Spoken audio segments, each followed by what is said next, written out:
The word is audit.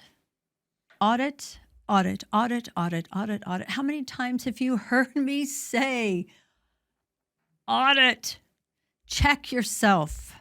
Make sure that what you're doing is compliant. My name's Pandy. And for those of you who are joining the show for a very first time, I'm an HR consultant. I'm here in the Cincinnati market, and I work with companies that have employees from Hawaii to Massachusetts. So my specialty is compliance and regulatory. And what I have found over the past 40-some years is that some of us get very compliant. I mean, not compliant, but complacent.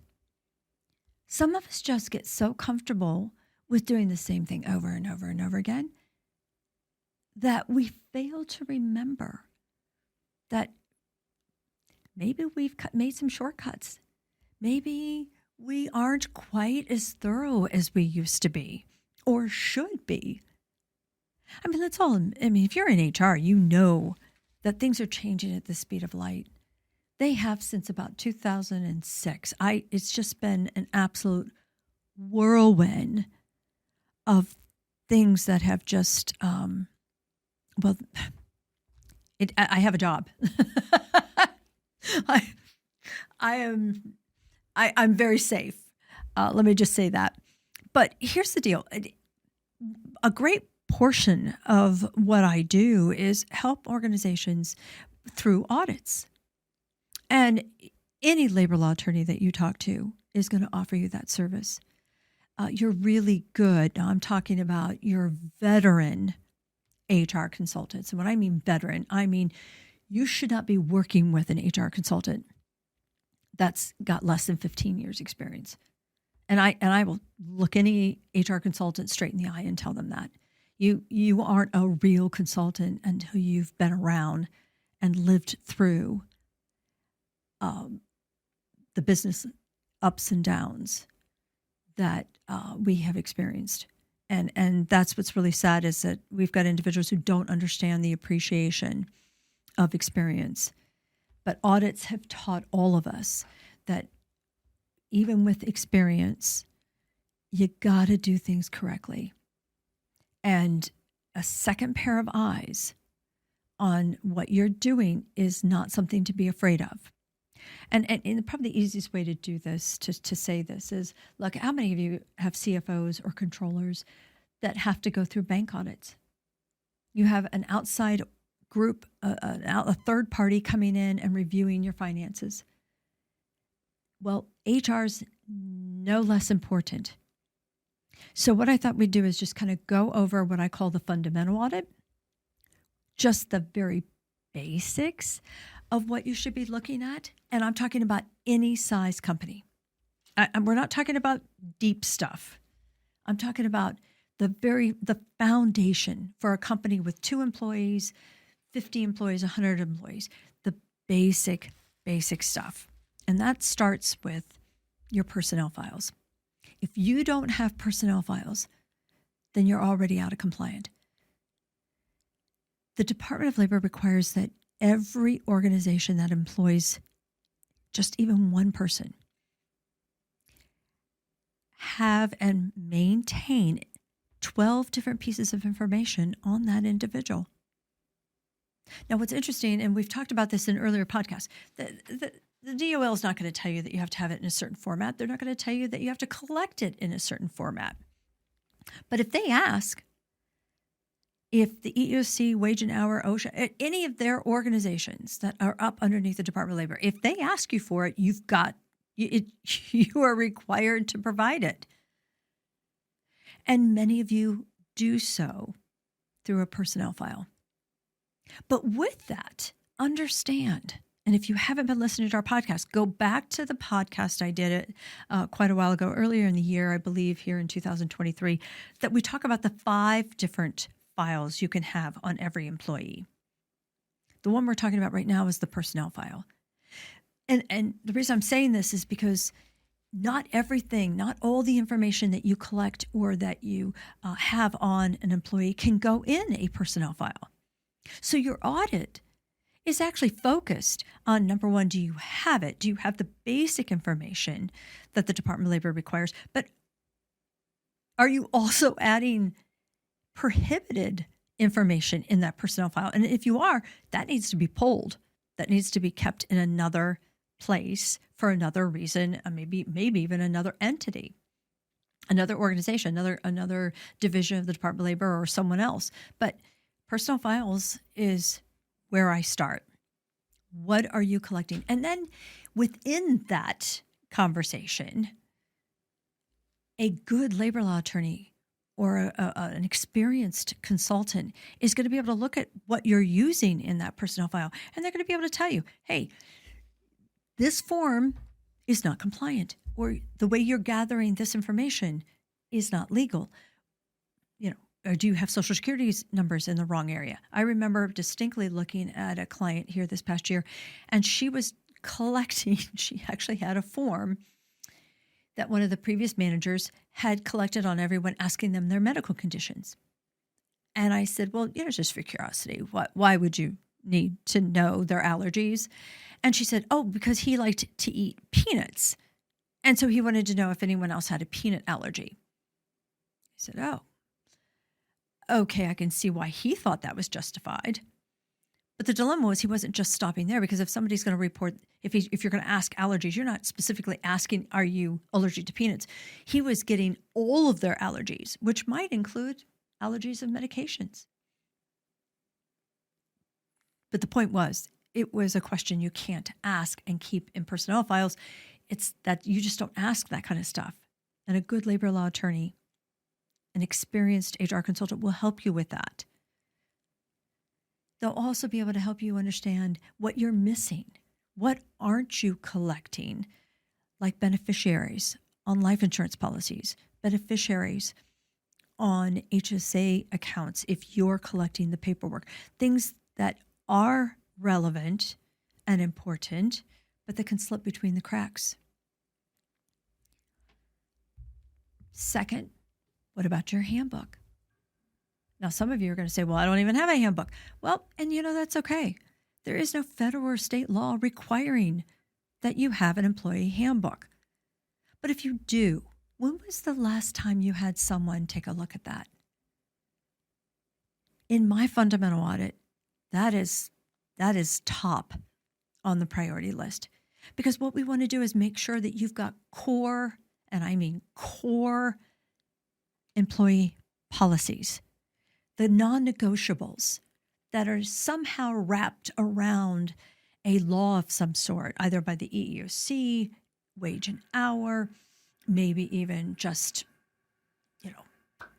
Title VII, but somehow they're non-negotiables.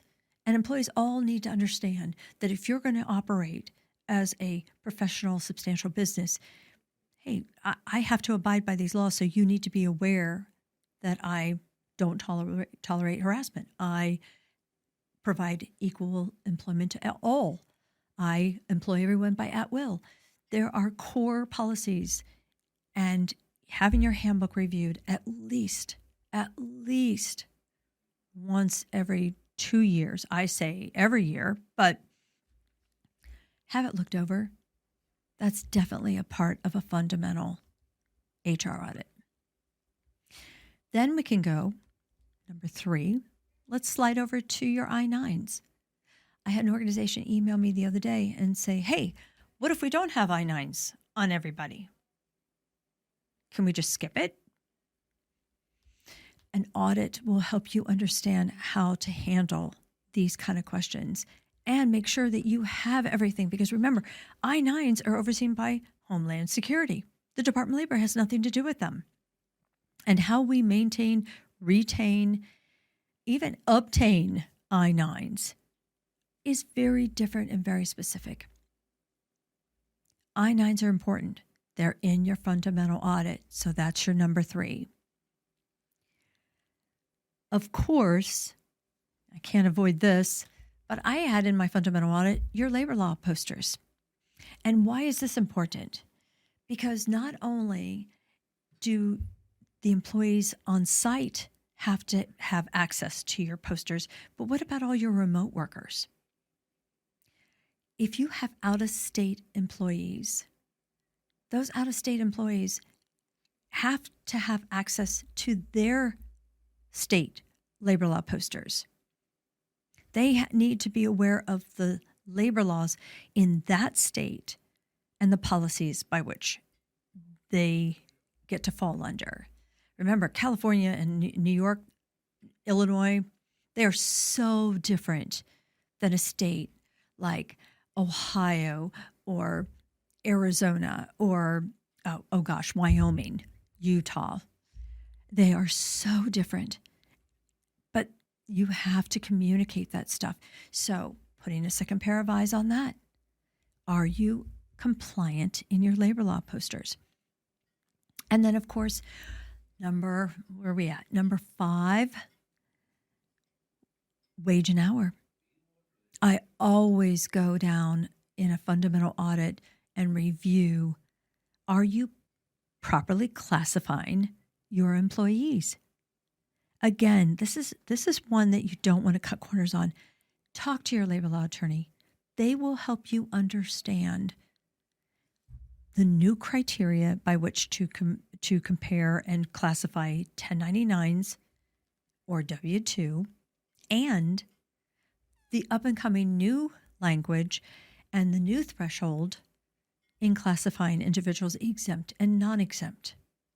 And again, if you work with an experienced veteran HR consultant, they will help you understand how these changes have literally gone up and down and up and down and up and down over the last 15 years or so, and why this stuff is so important and the consequences for not paying somebody correctly.